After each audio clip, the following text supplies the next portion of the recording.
Karibu katika episode ya 7 recap yetu. Kama bado hujatazama sehemu ya 6, kisha unagusa tiki pop up kinachokeza juu kabisa upande wa kulia mwa screen mwako ili tuweze kwenda pamoja. Okay, katika episode ya 6 tulivyokuwa tumekomea ni mara baada ya kuweza kushuhudia bidada Minju akiwa anamlazimisha sana Mwamba Yonje kwamba waweze kuwa pamoja katika hiyo safari, lakini Mwamba alimpotezea bidada na kuondoka zake. Hasa leo huku mtaani kuna kituko kimoja. Babu yake na bidada Jion alikuwa ameingia katika studio ya picha, na siku ya leo alikuja kupiga picha kwa ajili ya mazishi yake kwa sababu umri umekwenda, kwa anajiandalia baadhi ya vitu ambavyo vitamrahisishia safari yake ya kuelekea huko Ahela. Baada ya kutoka studio ya picha, moja kwa moja akawa anaelekea kwa mtoto wake wa kike ambaye ni mama yake na bidada Jion, na hapa alipofika tu akamwambia kwamba nimekuletea zawadi ya shati hapo, nikumbuka vipi, umeipenda? Lakini mama yake na Jian alipoweza kutazama hii picha inayomuonesha baba yake akiwa amevalia nguo ambayo ni ya rangi ya pinki, akawa anajikuta anajisikia huzuni sana. Hasa moja kwa moja akawa ameelekea mpaka nyumbani, lakini namna walivyo walikuwa wanaongea, kuna namna fulani hivi ni kama mama yake na bidada Jian alikuwa na mashaka sana, akawa anamuita mama. Basi huyu mzee akawa ameweza kugeuka. Kwa lugha nyepesi, hata huyu mzee ni mwanamke aliyebadilikaga kuwa mwanaume. Hasa kweli ni kwamba baba yake na huyu mama yake na Jian alishafariki kitambo kirefu sana, akabakiwa na mama peke yake. Sasa mama akabadilikaga na kuwa mwanaume, kwa hiyo mpaka kuanzia hapo akaanza kusema kwamba wao wana baba,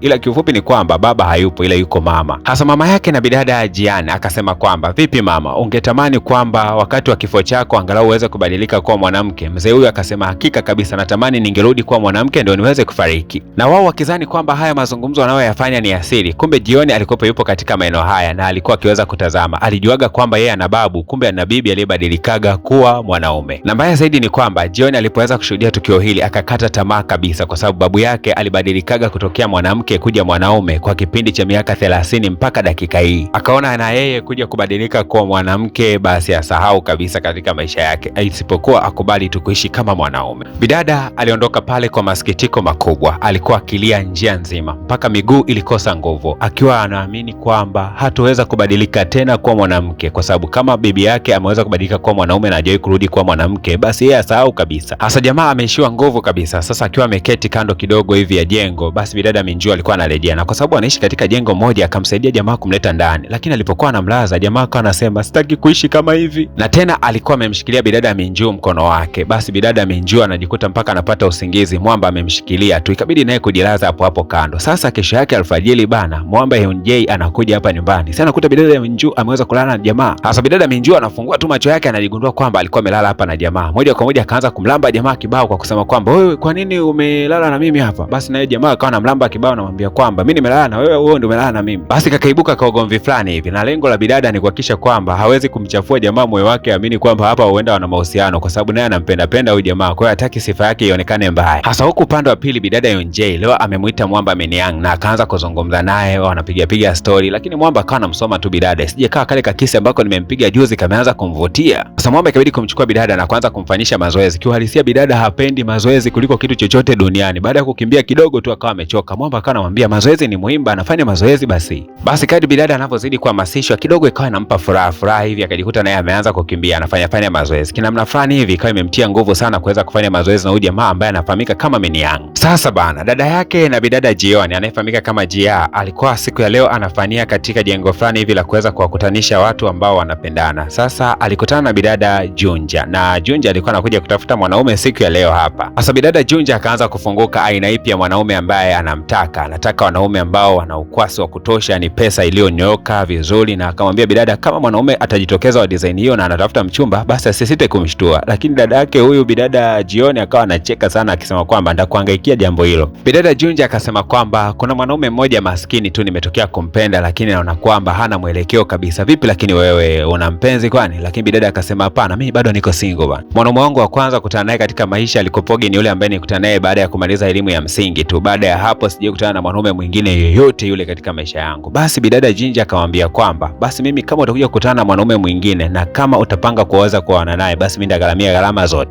Bidada akafurahi kweli kweli kuona kwamba amepata rafiki wa karibu, lakini pia ni jirani yake, uikumbuka wanaishi nyumba moja tu. Basi moja kwa moja wakati huo akawa amepokea ujumbe ambao unasema kwamba yule boyfriend wake wa kwanza kabisa, baba wake mkwe, yani ameweza kufariki. Hasa moja kwa moja kabidi kuondoka pale, akaondoka kuelekea huko katika msiba wa huyo boyfriend wake wa kwanza kabisa wa shule ya msingi ambaye baba yake ameweza kufariki. Basi lakini alishangaa kwa kwamba bidada Jinja bado naye amekuja huku. Hasa kumbe bana, mtu aliyekuwa akimpenda wote kutokea shule ya msingi walikuwa wanampenda mtu ambaye ni mmoja. Kwa hiyo hata huyu bidada naye Jinja naye alikuwa anampendaga huyo mshikaji. Sasa wote wakawa wamekutana katika eneo la msiba na wakagundua kwamba walikuwa wanampenda mtu mmoja kutokea walipokuwa wadogo. Bidada Gingy akasema kwamba nimekutazama usoni, nimegundua kwamba bado unampenda boyfriend wako wa zamani, na mimi pia nampenda, lakini nampendea utajiri wake. Kwa hiyo nahitaji tuingie katika mshindano, atakayeweza kumpata basi atampata. Sasa tukirudi huku nyumbani, baada ya ugomvi mzito sana katika hawa watu wawili, Mwamba Yonjay akafanikiwa kuweza kuachanisha, lakini baadaye jamaa akawa ameondoka kwa hasira, ila akarudi tena akamwangalia bidada kwamba je, homa yake iko vizuri, akagundua kwamba homa sasa hivi imetulia. Basi Mwamba ndo akawa anaondoka tena. Sasa Mwamba Yonjay akaanza kumwambia bidada Minji kwamba usisubutu tena kumpiga jioni. Akasema yani unamtetea li mwanaume lile, mwanaume anapigana na mwanamke afu unamtetea wewe, mpumbavu nini? Lakini Mwamba jioni akiwa juu kabisa ya ghorofa alikuwa anashuhudia mabishano mawili kati ya watu, akawa anasema kwamba da, jamaa kumbe bado ananijali, anaendelea kunisaidia kule chini. Lakini kesho yake wazazi wa bidada jioni moja kwa moja alikuwa ametimba hapa nyumbani na wakaanza kumwambia mtoto wao kwamba kama una swali lolote kuhusiana na mabadiliko ya mwili tunaomba utuulize sisi wazazi wako. Lakini swali ambalo jioni alikuwa amemuuliza mama yake, alimuuliza mama, je, bado una hofu? Lakini mama akasema mimi sina hofu, lakini hofu yangu ni kwamba wewe hapo, je, mabadiliko hayo umeyapokea au hujayapokea? Bidada akasema nimeyapokea, lakini nawaza pindi ambapo ndashindwa kubadilika kuwa mwanamke tena. Lakini baba mtu akasema kwamba ni muhimu ungemwambia mpenzi wako kwamba hautoweza kubadilika kuwa mwanamke tena. Lakini bidada jioni akasema hawezi kumwambia Mwamba Yonjay kwa sababu anaamini kabisa jamaa atakaposikia stori hizi atakata tamaa na hatotaka tena kuendelea kudate naye. Na siku ya leo katika maeneo ya shule kuna habari njema sana. Bidada Minju pamoja na Mwamba Yonjay walikuwa wamepata scholarship ya kuelekea kusoma nchini Marekani, na aliyekuja ni profesa moja hivyo wa Kimarekani, amewapa hizo barua za kualikwa huko nchini Marekani. Bidada Minju alikuwa na furaha sana, lakini Mwamba ni kama alikuwa hataki kabisa kuelekea huko nchini Marekani kwa sababu anawaza atamwachaje bidada. Wakati huo huo bana, bidada jioni alikuwa amemfuata Mwamba Yonjay na kuanza kumshika kama mshikaji wake. Mwamba alishtuka sana baada ya kushikwa vile. Sasa jioni anataka kumwambia tu Mwamba ukweli kwamba hataweza kubadilika tena kuwa wa kike, lakini kila anapotaka kumwambia anajikuta tu bana anabuguziwa na simu inayoita. Kwa akajikuta nini jambo hili linashindikanika kabisa kuweza kumwambia jamaa. Basi bana wakajikuta imeshindikanika kabisa kuweza kuambiana huo ukweli ambao bidada alikuwa anatamani kumwambia Mwamba. Walipoweza kurudi nyumbani walishangaa kuona kwamba Mwamba Minian na bidada Yuri walikuwa wanakula chakula pamoja. Na wanasema kwamba chakula hichi kimeandaliwa na babu yake Jion, ambaye alikuwa anasema kwamba anatakiwa kusherehekea kwa sababu yeye atakwenda kufa sio muda mrefu, kwa ni muhimu akaanza kusherehekea mapema kabisa, na akawalika katika sherehe ambayo itakwenda kufanyika katika kisiwa fulani hivi. Bwana wewe, bila hata kupoteza muda moja kwa moja akawa amechukua boti na moja kwa moja anafunga safari kuelekea katika hicho kisiwa. Walipoweza kufika tu basi babu yake na bidada akawa ameweza kufungua mlango na kuwakaribisha. Lakini baada ya wote kukaribishwa ndani ya kisiwa, basi akawa ameketi na huyu mjukuu wake wa kike, akaanza kusema kwamba kabla ya yote unatakiwa kupaka haya mafuta ya kukuzuia na mionzi mikali ya jua kutokea hapa katika kisiwa. Bidada Jion alipokuwa akitembelea katika hichi chumba cha babu yake alikuja kugundua kwamba ni kila kitu kilikuwa ni cha kike. Kwa lugha nyepesi ni kwamba babu mtu hajawahi kukubali hata siku moja kwamba yeye ni mwanaume, kwa amekuwa na vitu vya kike vingi tu hapa ndani. Basi walipotoka pale wakaenda kufanya kazi za uvuvi huku, kufanya kazi sana, lakini baadaye babu mtu akawa amemwita bidada na kumwambia kwamba samani na maongezi na wewe kidogo,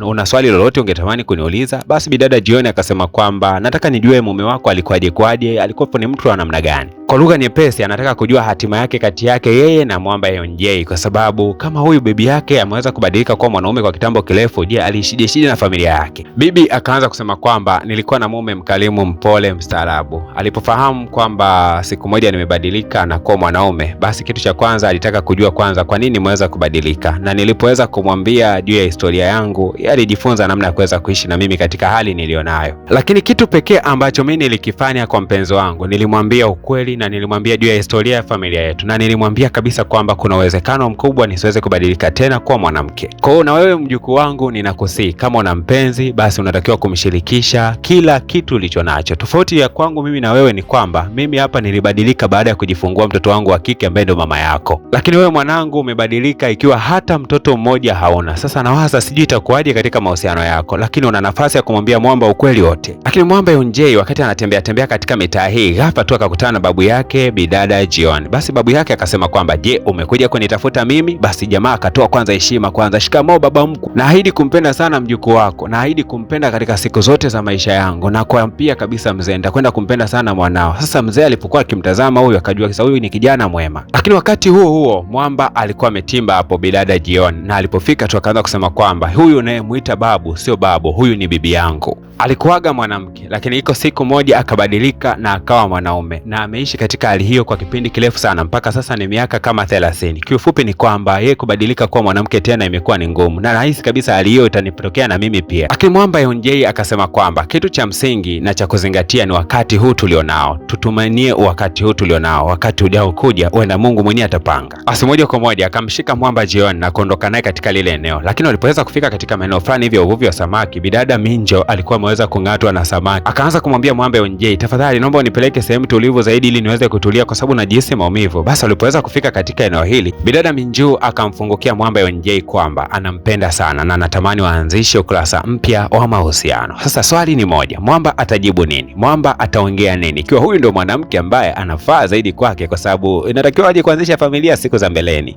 Tukutane katika episode ya 7, itakwenda kutupa majibu ya nini ambacho kitakwenda kujili. Kumbuka kwamba mimi ni DJ Paul na hii ni PVP Media Max. Kama bado hujagusa alama ya kusubscribe, fanya hivyo, na ukumbuke kwamba chini hapo tunadhaminiwa na mdhamini mkubwa sana ambaye anasababisha kazi hii iweze kwenda kwa haraka.